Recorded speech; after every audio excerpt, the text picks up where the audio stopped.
Okay ஹாய்மா. இந்த வீடியோவில் என்ன பார்க்கலான்னா ஃப்ரண்ட்டில் எப்படி டாட் பிடிக்கணும் அப்படின்னு பார்த்துருவோம். இப்போ இந்த நெக்குக்கு கீழே இந்த அளவு இருக்குது பார்த்தீங்களா, இதை இப்படி சென்ட்ரு பண்ணி இந்த டாட் பிடிக்க வேண்டாம். அலோ ப்ளவுஸில் எந்த அளவு இருக்கோ அதை பிடிங்க. நான் வந்து மார்க் பண்ணியிருக்கேன், அலோ ப்ளவுஸில் எந்த அளவு தான் மார்க் பண்ணியிருக்கேன். இப்படி சென்ட்ரு பண்ணி பிடிச்சாலுமே முக்கால்வாசி கரெக்டாக தான் வரும்.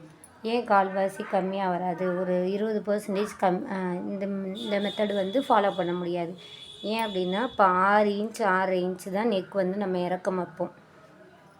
அப்ராக்சிமேட்டாக அதுதான் மேக்ஸிமம். இந்த 6 6 தான் வந்து நெக்கோட இறக்கம் வைப்பாங்க. சில பேர் இன்னும் கொஞ்சம் இறக்கம் டீப்பாக வேணும் அப்படின்னு சொல்லிட்டு 7 இன்ச் வைப்பாங்க. ஓகேவா? இப்போ இந்த நெக்கோட அளவு எவ்வளோ வரும்? இந்த அளவு வரும். அப்போ என்ன ஆகும்?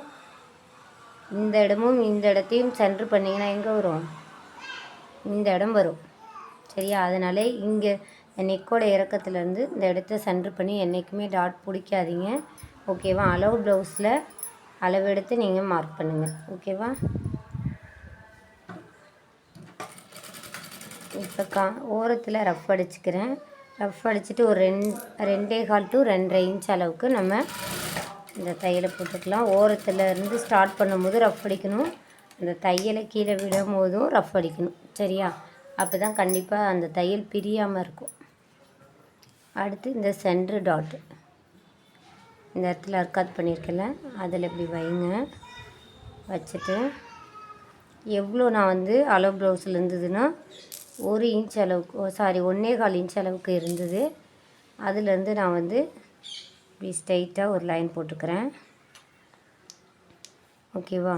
இது இப்படி ஸ்ட்ரைட்டாக போட்டு லைன் போட்டோம்னா எப்படி இருக்குன்னா, இந்த இடம் ஒரு மாதிரி தூக்கிட்டு இருக்கிற மாதிரி இருக்கும். அதனால் கொஞ்சம் லைட்டாக அப்படி பெண்ட் பண்ணி, ஓகேவா, அந்த ஓரத்தில் இப்படி ஷார்ப்பாக கொண்டு வந்து முடிச்சிடணும்.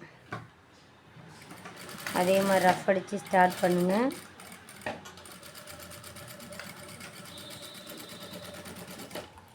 ஓகே, பாருங்க, தையல் வந்து ஸ்ட்ரைட்டாக இல்லை, கொஞ்சம் பெண்ட் ஆகி போயிருக்கு. ஓகேவா? இப்போ இந்த 3வது டாட் எப்படி பிடிக்கணும் அதுதான் பெரிய விஷயம். இங்கே பாருங்கள், இந்த டாட்டும் இந்த டாட்டும், ஓகேவா, சென்ட்ரு பண்ணுற இடம் இது, இந்த இடம். ஓகேவா? ஓகே, இப்போ இதுவும் சென்ட்ரு பண்ணுற இடம் ஒரு பாயிண்ட்டு கிடைக்குதுல்ல, இதுலேருந்து ஸ்ட்ரைட்டாக ஆம்கோலுக்கு ஒரு லைன் போகும். சரியா? இது எடுத்திங்கன்னா எப்படி ஆகும்னா, இங்கே பாருங்கள், இந்த இடம் வந்து ஆம்கோல் அப் அண்ட் டவுன் வரும். அப்போ இந்த லைன் கிடையாது, இந்த லைன் தான். ஓகேவா? இது எடுக்கும்போது என்ன ஆகும்னா, அந்த ஆம்கோல் வந்து இந்த இடத்துல அப் அண்ட் டவுன் வராமல் இருக்கணும். சரியா?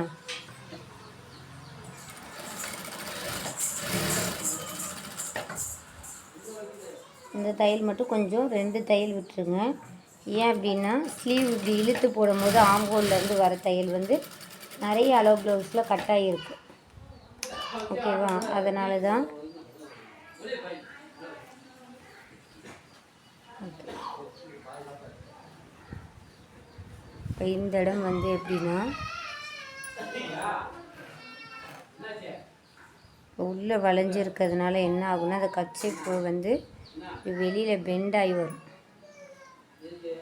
ஓகேவா? இப்படி வளைஞ்சி வரும். சரியா? இப்போ இந்த கச்சைப்போட அளவு பாருங்கள், இதுக்கும் வந்து ஒரு 1.5 இன்ச் அளவுக்கு இருக்குது. சேம் அதே மாதிரி இதுக்கும் 1.5 இன்ச். அதே மாதிரி இந்த டாட்டுக்கும் இந்த டாட்டுக்கும் உள்ள அளவும் 1.5 இன்ச் இருக்கணும். முக்கோணம் மாதிரி இருக்கணும். சரியா? 1.25 இன்ச்சும் வந்து கொஞ்சம் நெருக்கி கொடுக்கலாம், 1 இன்ச் அளவுக்கு நெருக்கி போகலாம். சரியா? எந்த அளவுக்கு நீங்கள் நெருக்கி கொண்டு வரீங்களோ டாட்டை, முன்னாடி ஷார்ப்பாகும். சரியா? ஓகே, இதில் எதுவும் டவுட் இருக்கா என்னன்னு சொல்லுங்கள். பாருங்கள், அந்த முக்கோணம் மாதிரி இப்படி ஃபார்ம் ஆகிருக்கு பார்த்தீங்களா?